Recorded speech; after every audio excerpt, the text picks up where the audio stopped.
हाँ भाई, तो ये बताइए आप सभी लोगों को मेरा आवाज आ रहा है कि नहीं आ रहा है? रिप्लाई कीजिए एक बार प्लीज। आप सभी लोगों को मेरा आवाज आ रहा है कि नहीं आ रहा है? एक बार रिप्लाई कर दीजिए प्लीज फटाफट। आप सभी भाई बहनों को मेरा आवाज आ रहा है कि नहीं आ रहा है? रिप्लाई कर दीजिए। ठीक है, सभी लोगों को आ रहा है आवाज? ठीक, चलिए। तो आज हम लोग ज्यादा नहीं पढ़ेंगे, पिछले क्लास में जो मुझे पढ़ाना था उसी को लास्ट थोड़ा सा बच गया था, उसको मैं आप लोगों को करा रहा हूं, ध्यान दीजिएगा। तो हम लोग को, अच्छा पिछले क्लास में मैं कहां तक पढ़ाया? पिछले क्लास में मैं आपको पढ़ाया था गैलीलियन ने अपने गैलीलियन ट्रांसफॉर्मेशन के अंतर्गत 3 हाइपोथेसिस दिया था, वो बता दिया मैं, वो तीनों को बता दिया। उम्मीद करता हूं आपको बहुत अच्छी चीजें समझ में आ गई होंगी। नहीं आया होगा समझ में तो वीडियो निकाल के देख लीजिएगा, वीडियो आपके ऐप में डाला हुआ है। आज हिडन डालिए नया नया चीज, गैलीलियन ट्रांसफॉर्मेशन नियम के अंतर्गत, गैलीलियन ट्रांसफॉर्मेशन नियम के अंतर्गत न्यूटन के नियम, न्यूटन के नियम की निश्चितता, निश्चितता क्या बोलते हैं इसको? निश्चरता, सॉरी, ठीक है ना। इंग्लिश में क्या बोलेंगे? इनवेरिएंस ऑफ, लिखते आएंगे ना इंग्लिश मीडियम वाले, invariance of Newton law of Galilean transformation, invariance of Newton's law of Galilean transformation. ठीक, अब देखिएगा क्या बनाना है, कैसे बनाना है, इसको कैसे प्रूफ करना है, थोड़ा ध्यान से समझिएगा। सबसे पहली बात, हम जो है गैलीलियन ट्रांसफॉर्मेशन से जानते हैं बात, फ्रॉम गैलीलियन ट्रांसफॉर्मेशन, हम जो है गैलीलियन ट्रांसफॉर्मेशन के लॉ से बात को जानते हैं। क्या बात को जानते हैं? कि एक्स डैश का value x minus V T होता है। ये पिछले क्लास में मैं आपको बताया, इसको मैं प्रूफ करा के नहीं दिखा पाया हूं, अभी याद रखेंगे। एक्स डैश बराबर क्या होता है? एक्स माइनस वी टी, इसको पिछले क्लास में पढ़े थे। वाई डैश का वैल्यू किसके बराबर होता है? वाई के इक्वल होता है, चीजें क्लियर है। जेड डैश का वैल्यू किसके बराबर होता है? जेड के इक्वल होता है, ये बात भी हम लोग पढ़े हैं, है ना। टी डैश का वैल्यू कितना बराबर होता है? टी के बराबर होता है, चीजें समझ में आ रही हैं, ठीक है ना। और वी डैश का value V minus capital V minus small V, ये सब पिछले क्लास में बताया हूं, कॉपी निकाल के देखिएगा। अब सबसे अनुरोध है, जितने बच्चे लोग लाइव आते हैं, क्या हो गया इधर? ठीक, अभी लाइव क्लास चल रहा है, बाद में। जितने बच्चे लोग मुझे लाइव देख पा रहे हैं, आप सबसे निवेदन है कि वीडियो को लाइन से देखेंगे आप लोग, वीडियो को लाइन से। अगर आप पिछले क्लास का वीडियो नहीं देखे हो, आपके कोचिंग ऐप में चीजें डली हुई हैं, आप वहां जाइए, वीडियो को देखिए और फिर आगे बढ़िए, है ना। कैपिटल वी डैश, पिछले क्लास में इसको प्रूफ करा डाला हूं, कैपिटल वी डैश बराबर capital V minus small V होता है, ये भी पढ़े अपन। यहां तक कि पढ़े कि ए डैश का वैल्यू ए के बराबर होता है, याद आया? हम लोग पिछले क्लास में शायद पहली चीज यही प्रूफ किए थे। आदित्य वैष्णव, सर मुझे क्लास समझ में नहीं आ रहा है, कौन सा क्लास पहले पढ़ना है? भाई क्लास 1 2 सीधे देखिए ना, नहीं समझ में आ रहा है जी? आपका जो कोचिंग ऐप है, उस कोचिंग ऐप के अंदर फोल्डर वाला कॉलम डाला है, देखिएगा फोल्डर, सॉरी फोल्डर बोलता हूं, बैचेस लिखा होगा, मैं निकाल के दिखाऊं क्या? बैचेस लिखा होगा, उस बैचेस के अंदर जाना, उसमें मैथ्स का वीडियो लाइन से डलते जा रहा है, फिजिक्स का वीडियो भी क्लास 1 2 3 4 बोलकर डलते जा रहे हैं, याद रखेंगे, समझ में आ गया ना। फिजिक्स का क्लास भी डलते जा रहा है, मैथ्स का क्लास भी डलते जा रहे हैं। मैथ्स क्लास का मैथ्स लाइव क्लासेस ऐसे बोल के फोल्डर होगा।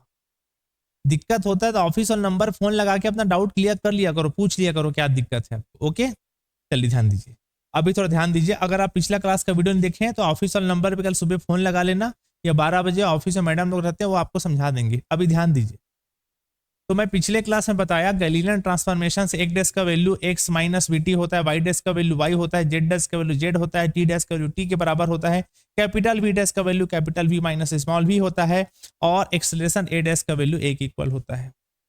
ठीक, ये जाने। फिर हम लोग इसी में आगे इधर लिखता हूं ना, आगे लिखना, नीचे लिखना, मैं यहाँ जगह बोल के लिख रहा हूँ। फिर हम लोग ये भी जानते हैं कि अगर मैं कोई फ्रेम एस के लिए चीज को लिखूं, फॉर फ्रेम एस, अगर किसी फ्रेम एस के लिए जो फार्मूला होता है F बराबर ए में होता है। अब ये आप लोग स्कूल लाइफ में पढ़े, 11-12 में पढ़े, फोर्स बराबर मास इंटू एक्सेलरेशन, न्यूटन का बेसिक लॉ है चीज।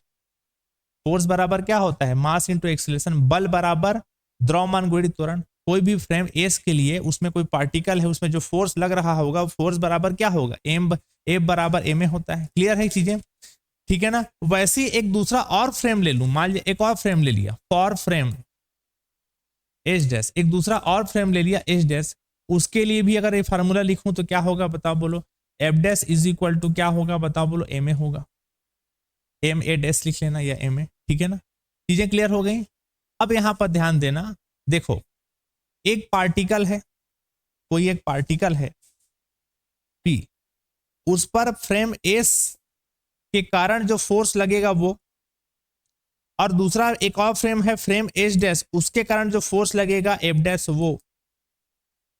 ये दोनों फोर्स जो लगेगा वो एक ही पार्टिकल पे लग रहा है, क्योंकि पार्टिकल जो कण है उसका मास एम जो है वो तो सेम ही रहेगा। चीजें समझ में आ रही ना भाई। आप खड़े हो, आप जो है ऐसे खड़े हो, तो आपको कोई फ्रेम के रेस्पेक्ट में जो फोर्स लग रहा है, तो फोर्स बराबर मास इंटू जो एक्सेलरेशन होता है, मास मतलब द्रव्यमान, समझा करो थोड़ा इंग्लिश को, समझ में आ रहा है। एक दूसरा फ्रेम एच डैश है, वो उसके कारण आपको जो फोर्स लग रहा है, बल लग रहा है, उसमें जो मास होगा द्रव्यमान वो तो सेम ही है ना दोनों में। तो मैं कहना ये चाह रहा हूं फ्रेम एस में जो फोर्स बराबर F is equal to M हुआ, दूसरा फ्रेम एच डैश है, उसमें जो फोर्स एफ डैश होगा वो भी क्या होगा, एम ए होगा। इन दोनों में जो एम है, द्रव्यमान है, मास है, वो तो सेम है। जब दोनों सेम है, और चूंकि हम जो है गैलीलियन ट्रांसफॉर्मेशन से इस बात को जानते हैं कि ए बराबर ए डैश होता है, यानी दो फ्रेम अगर है, एक फ्रेम एस है दूसरा फ्रेम एच डैश है, दोनों के लिए एक्सेलरेशन सेम होता है। उसी लिखा कि चूंकि we know that A dash बराबर ए होता है, हम जानते हैं। तो इन दोनों में क्या क्या चीज कॉमन हो गया, देखो दोनों में एम एम सेम ही होना है। चीजें समझ में आ गया। द्रव्यमान तो सेम ही रहेगा ना, दोनों में जो द्रव्यमान मास है वो तो सेम रहेगा। दोनों में ए सेम नहीं था, नहीं भी होगा, लेकिन यहां से मैं बता दिया कि गैलीलियन ट्रांसफॉर्मेशन से हम जानते हैं कि कोई पार्टिकल पे जो एक्सेलरेशन लगेगा फ्रेम एस के लिए और फ्रेम एच डैश, दोनों का जो एक्सेलरेशन है त्वरण वो सेम होगा। कुल मिला के दोनों सेम टू सेम हो गया। इससे ये पता चलता है कि अगर ये दोनों साइड दोनों का सेम सेम है, तो ये दोनों साइड भी क्या हो जाएगा, सेम सेम हो जाएगा। चीजें क्लियर हो गई। इसी को जड़त्वीय फ्रेम लॉ भी कहते हैं, याद रखना। कभी कभी पूछे कि बताइए जड़त्वीय फ्रेम का नियम किसको बोलते हैं, तो इसी को जड़त्वीय फ्रेम का नियम भी कहते हैं। लिख लेना, नीचे में कभी काम आएगा। इसी को क्या बोलते हैं, जड़त्वीय फ्रेम नियम भी कहते हैं। समझ में आ गया ना, लिखने की जरूरत नहीं है, जस्ट नॉलेज के लिए बता रहा हूं कि दो फ्रेम एस और एच डैश के लिए किसी पार्टिकल पे लगने वाला जो फोर्स होता है वो दोनों का सेम होता है। पहले फ्रेम एस के रेस्पेक्ट में जो फोर्स होगा और दूसरा फ्रेम एच डैश के रेस्पेक्ट में जो फ्रेम फोर्स होगा एफ डैश, दोनों क्या होगा, सेम होगा। तो यही चीज मैं आपको प्रूफ कराना चाह रहा था, ये खत्म हो गया। इसी को F is equal to F dash को ही बोलते हैं क्या, गैलीलियन रूपांतरण नियम के अंतर्गत न्यूटन के नियम की निश्चितता। ठीक है ना, क्या बोलेंगे, invariant of Newton's law of Galilean transformation. यहां तक क्लियर हुआ कि नहीं हुआ, कि तो मैं दोबारा रिपीट करूं, क्या आप बताएंगे, एक बार दोबारा रिपीट कर दूं क्या, जल्दी फटाफट बताइए, बताइए प्लीज।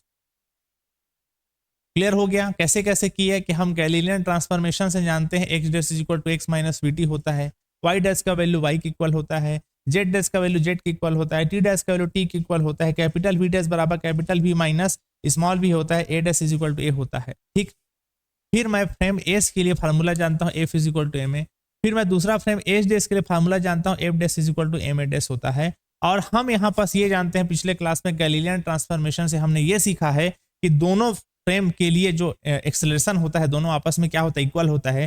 तो जब ये इक्वल हो गया, ये इक्वल हो गया, मास तो दोनों का सेम ही रहेगा, तो पूरा ये वैल्यू और ये वैल्यू सेम हो गया। तो जब दोनों का राइट हैंड साइड सेम है तो लेफ्ट हैंड साइड भी आपस में इक्वल होगा। इसी को जड़त्वीय फ्रेम नियम भी कहते हैं, याद रखेंगे।